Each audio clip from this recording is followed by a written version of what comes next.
Hello, ഇന്ന് നമ്മൾക്കൊരു സർബത്ത് ഉണ്ടാക്കാം. അപ്പോൾ അതിലേക്ക് ആവശ്യമായിട്ടുള്ള റോസ് പെറ്റൽസ് വേണം, പാല് കട്ടയായതും കട്ടയലിഞ്ഞതും വേണം, പിന്നെ ഐസ് ക്യൂബ്സ് വേണം, വാട്ടർമെലൺ തണ്ണിമത്തൻ കുഞ്ഞതായിട്ട് അരിഞ്ഞത് വേണം, പിന്നെ നമ്മൾക്ക് സർബത്ത് വേണം, റോസ് സർബത്ത് വേണം.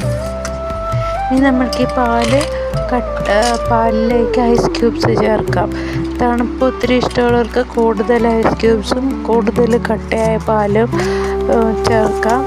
പിന്നെ വാട്ടർമെലൺ തണ്ണിമത്തൻ കുഞ്ഞതായിട്ട് അരിഞ്ഞ് വെച്ചിരിക്കുന്ന തണ്ണിമത്തനും ചേർത്തിട്ട് നല്ലോണം ഇളക്കണം. നമ്മൾ മാഷ് ചെയ്യണ്ട, ഇളക്കി ചേർത്താൽ മതി. മധുരം ഇത് നല്ല തണ്ണിമത്തന് നല്ല മധുരമുണ്ട്, അതുകൊണ്ട് ഷുഗർ അങ്ങനെ ചേർക്കുന്നില്ല. നല്ല മധുരം കുറവുള്ള തണ്ണിമത്തനാണെങ്കിൽ അതിനനുസരിച്ച് ഷുഗർ പൗഡർ ചെയ്തിട്ടൊക്കെ ചേർക്കാം. ഇനി നമ്മൾ നല്ലോണം മാഷ് ചെയ്യാൻ പാടില്ല, ഇങ്ങനെ ഇളക്കി ചേർക്കാനേ പാടുള്ളൂ. അത് കഴിഞ്ഞിട്ട് നമ്മൾക്ക് റോസ് സർബത്ത് ചേർത്ത് കൊടുക്കാം. 1 ടേബിൾ സ്പൂൺ റോസ് സർബത്ത് ചേർക്കാം. കൂടുതൽ പിങ്കിഷ് കളറൊക്കെ നല്ല സർബത്ത് കൂടുതൽ ചേർക്കാൻ ഇഷ്ടമുള്ളവർക്ക് കൂടുതൽ ചേർക്കാം. ലൈറ്റായിട്ട് ചേർത്തിട്ടുള്ളൂ.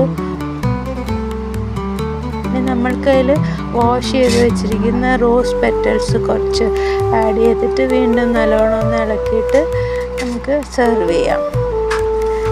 ഇതിൽ ഡ്രൈ ഫ്രൂട്ട്സ് ഇഷ്ടമുള്ളവർക്ക് ഡ്രൈ ഫ്രൂട്ട്സും കൂടെ ചേർക്കാവുന്നതാണ്. അലങ്കരിക്കാനും അല്ലാതെയും തന്നെ ഡ്രൈ ഫ്രൂട്ട്സ് ചേർക്കുന്നതും നല്ലതാണ്.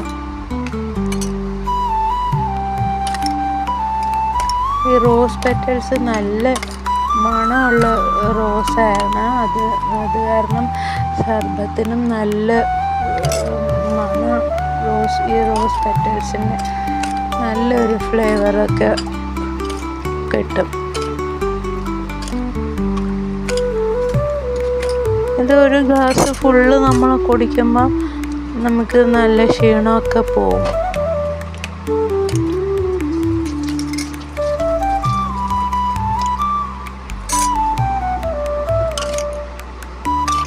ഈ വേനൽ സമയത്തൊക്കെ നമുക്ക് കഴിക്കാൻ നല്ലതാണ്. ഇനി ചിയാ സീഡ് ഉള്ളവർക്ക് ചിയാ സീഡ് വെള്ളത്തിൽ കുതിർത്തിട്ട് ഇതിങ്ങനെ മിക്സ് ചെയ്യുന്ന സമയത്ത് തണ്ണിമത്തൻ ചേർത്ത് മിക്സ് ചെയ്യുമ്പോൾ ചിയാ സീഡും കൂടെ ആഡ് ചെയ്യാം. ഇതിലിപ്പോൾ ചിയാ സീഡും ഡ്രൈ ഫ്രൂട്ട്സും ഒന്നും ചേർത്തിട്ടില്ല.